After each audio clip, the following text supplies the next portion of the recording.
Hello everyone and welcome again to the Hermit YouTube channel. Here in this video we're going to see a very interesting setup with the Creeper and the Germinators. The Creeper has a new update now. It's not new in the game but new for me of course, with the level 8 that you can deal area of effect damage. This will make the Creeper more useful in a close combat.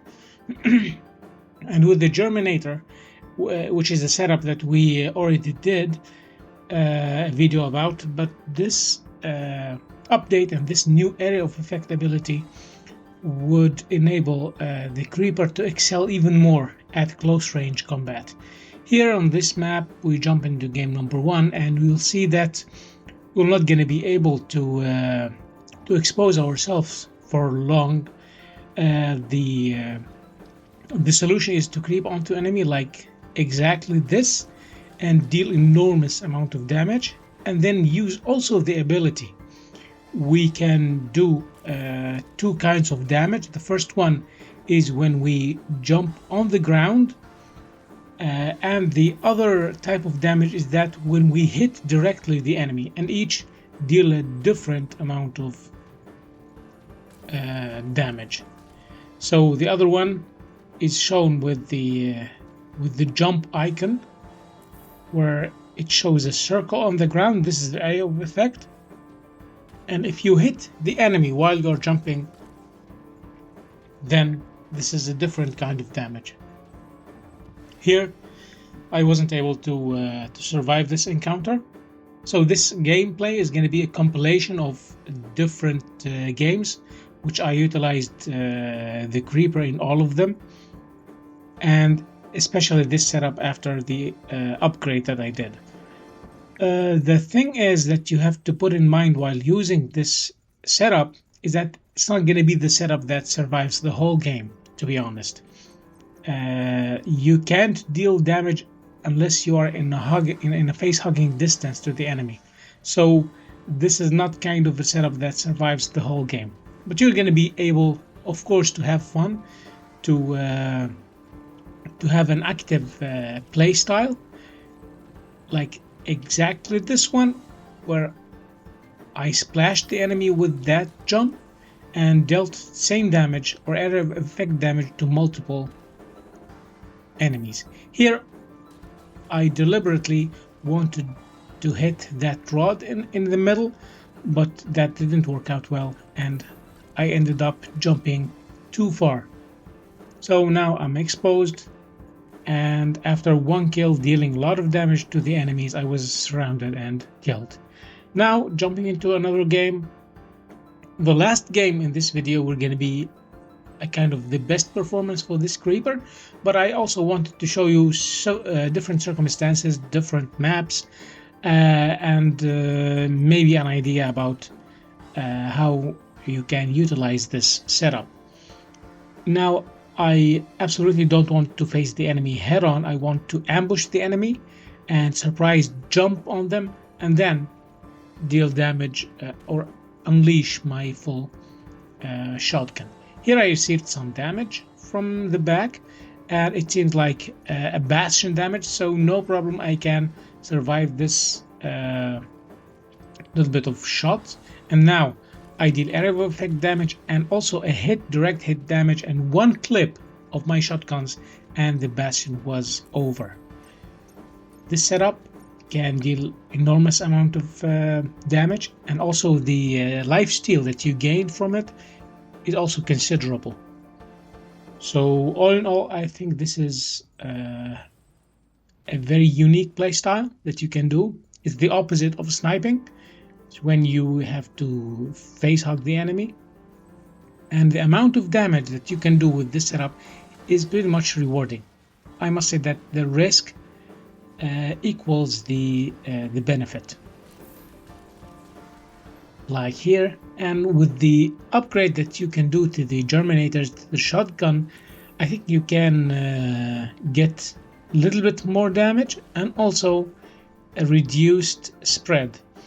So I think it's worth only getting to level 8 with 20% more damage, but then at level 9 I'm not sure if 800 component per weapon is worth that decrease in the spread of the shotgun, especially when the shotgun is already buffed with the last update.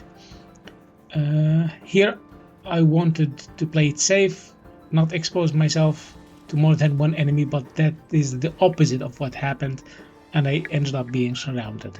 Jumping into the next gameplay. See, I moved I forwarded fast the gameplay for you, so not to bother you always with the positioning and seeing where's the best spot. But I think for this setup, you're not supposed to go on the upper platforms.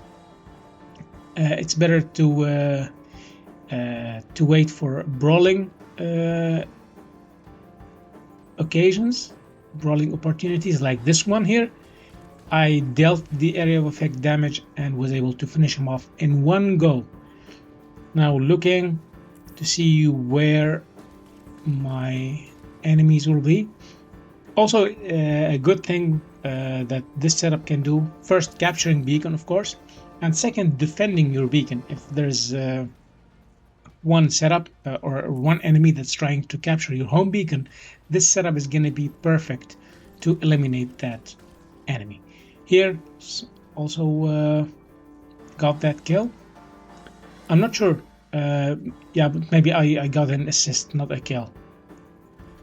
Now I see that there is a creeper behind that cover, and I know if I jumped on the upper platform I will not be able to use the full range of my jump, so it's a better idea to go on that hill, on that white hill, and then jump directly to the creeper, dealing area of effect damage. And also area of effect didn't work as it planned, but yeah, the clip was enough to eliminate that enemy. Here I dealt area of effect damage to this Genesis.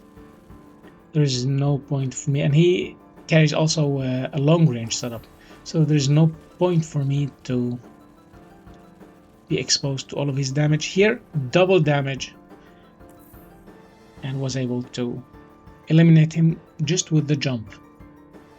So don't underestimate the amount of damage that you could do to enemies, especially when you directly hit them. The damage is really considerable.